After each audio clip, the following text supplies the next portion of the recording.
رمضان کی ایک خاموش رات تھی۔ ہر طرف سکون تھا، لوگ اپنی عبادت میں مصروف تھے، اور آسمان پر چاند اپنی ہلکی سی روشنی بکھیر رہا تھا۔ اس رات ایک لڑکی فاطمہ اپنے چھوٹے سے کمرے میں قرآن پاک کی تلاوت کر رہی تھی۔ اس کی آنکھوں میں آنسو تھے اور لبوں پر دعا۔ اسے کیا پتہ تھا کہ اس رات اللہ اسے ایک ایسا خواب دکھانے والے ہیں جو اس کی زندگی ہمیشہ کے لیے بدل دے گا۔ ایک ایسا منظر جہاں جنت کے باغ، دودھ کی ندیاں، شہد کی ندیاں اور حوض کوثر اس کی آنکھوں کے سامنے ہوں گے۔ فاطمہ کا کردار۔ فاطمہ ایک بہت نیک اور شریف لڑکی تھی۔ اس کی زندگی کا سب سے بڑا مقصد اللہ کو راضی کرنا تھا۔ ہر صبح فجر کی نماز کے ساتھ اس کا دن شروع ہوتا۔ نماز کے بعد وہ قرآن پاک کی تلاوت کرتی۔ بسم اللہ الرحمن الرحیم، الحمدللہ رب العالمین۔ کبھی کبھی اتنی دیر تک قرآن پڑھتی کہ اس کی آنکھوں سے آنسو بہنے لگتے۔ اس کی عادت تھی کہ وہ روز ذکر اور اذکار کرتی رہتی۔ سبحان اللہ، الحمدللہ، اللہ اکبر۔ فاطمہ صرف عبادت ہی نہیں کرتی تھی بلکہ اچھے اخلاق بھی رکھتی تھی۔ وہ اپنے ماں باپ کی خدمت کرتی، گھر کے کام خوشی سے کرتی، کسی سے تیز آواز میں بات نہیں کرتی، ہمیشہ صبر سے کام لیتی۔ اگر کوئی اسے تکلیف بھی دیتا تو وہ چپ ہو کر دعا کرتی، یا اللہ سب کو ہدایت دے۔ رمضان کا مہینہ اسے سب سے زیادہ پسند تھا۔ اس مہینے میں وہ نفل نماز زیادہ پڑھتی، تہجد کے لیے اٹھتی، زیادہ قرآن پڑھتی اور غریب لوگوں کی مدد کرتی۔ لوگ اکثر کہتے فاطمہ کا دل بہت صاف ہے۔ رمضان کی وہ رات، رمضان کی 27 اور رات تھی۔ مسجد سے تراویح کی آواز آ رہی تھی اور ہر طرف عبادت کا نور تھا۔ مسجد سے تراویح کی آواز آ رہی تھی، ہر طرف عبادت کا ماحول تھا۔ فاطمہ نے بھی اس رات بہت دیر تک نماز پڑھی۔ اس نے اللہ سے دعا کی، یا اللہ مجھے اپنی رحمت اور جنت عطا فرما۔ نماز کے بعد وہ اپنے بستر پر لیٹی اور دھیرے دھیرے نیند میں چلی گئی۔ اور پھر اس نے ایک عجیب اور روشن خواب دیکھنا شروع کیا۔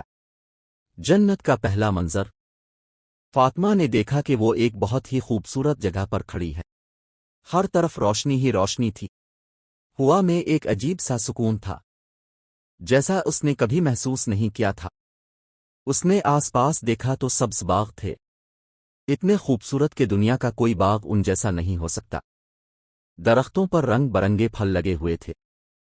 فاطمہ حیرانی سے کہنے لگی، سبحان اللہ، قرآن میں اللہ نے جنت کے باغوں کا وعدہ کیا تھا، اور یہ وہی باغ ہے۔ دودھ کی ندی۔ تھوڑا آگے چل کر فاطمہ نے ایک ندی دیکھی۔ سبحان اللہ، یہ وہ دودھ کی ندی تھی جس کا وعدہ قرآن میں کیا گیا ہے۔ وہ ندی بالکل سفید تھی۔ فاطمہ نے قریب جا کر دیکھا تو وہ دودھ کی ندی تھی۔ دودھ اتنا صاف اور خالص تھا کہ اس جیسا دودھ دنیا میں کبھی نہیں دیکھا گیا۔ فاطمہ کے دل سے آواز نکلی، اللہ نے قرآن میں وعدہ کیا تھا کہ جنت میں دودھ کی ندیاں ہوں گی۔ سبحان اللہ، یہ وہ دودھ کی ندی تھی جس کا وعدہ قرآن میں کیا گیا ہے۔ اور یہ وہی دودھ کی ندی ہے۔ اس کے دل میں اتنا سکون تھا کہ وہ رو پڑی۔ شہد کی ندی۔ پھر اس نے ایک اور ندی دیکھی۔ فاطمہ حیرانی سے بولی، یہ تو شہد کی ندی ہے، بالکل سنہری روشنی جیسی۔ یہ ندی شہد کی تھی۔ شہد اتنا چمک رہا تھا جیسے سنہری روشنی بہہ رہی ہو۔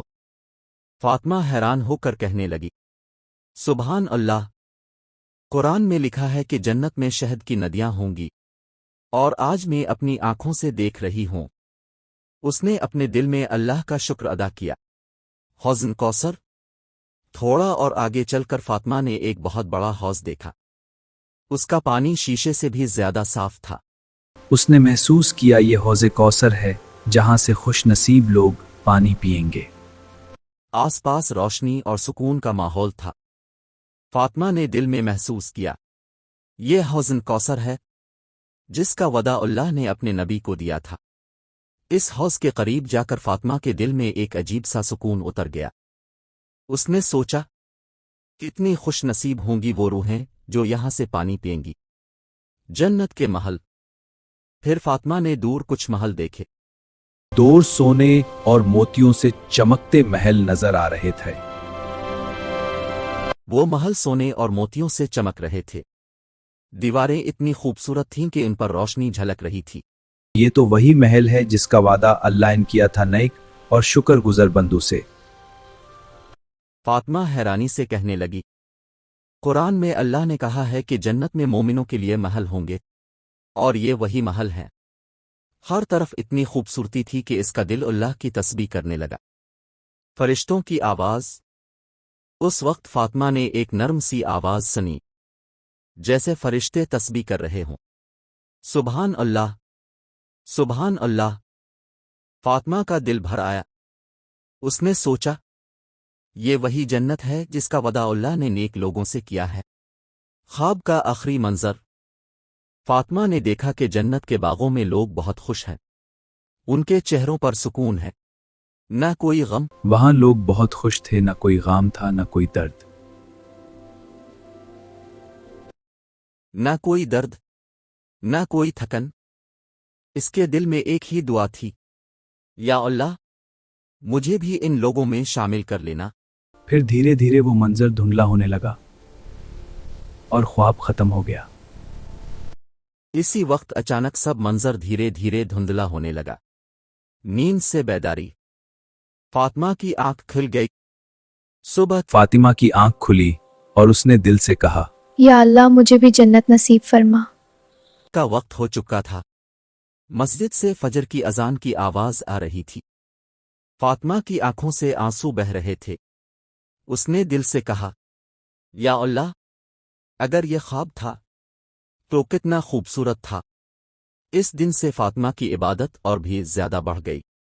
وہ اور زیادہ نماز پڑھنے لگی، قرآن کی تلاوت کرنے لگی، ذکر اور دعا زیادہ کرنے لگی۔ اس کا یقین اور مضبوط ہو گیا کہ جنت حق ہے۔ دل کو چھو لینے والا سبق۔ دوستو، جنت کوئی کہانی نہیں ہے۔ جنت اللہ کا سچا وعدہ ہے۔ قرآن اور حدیث میں جو جنت کے بارے میں لکھا ہے وہ سب حق ہے، اور جنت ان لوگوں کے لیے ہے جو نماز پڑھتے ہیں، قرآن سے محبت کرتے ہیں، صبر کرتے ہیں، اچھے اخلاق رکھتے ہیں، اور اللہ کو راضی کرنے کی کوشش کرتے ہیں۔ ہو سکتا ہے کہ فاطمہ کا خواب ایک پیغام ہو کہ اگر ہم بھی نیک عمل کریں تو ایک دن جنت کے یہی مناظر حقیقت میں دیکھ سکتے ہیں۔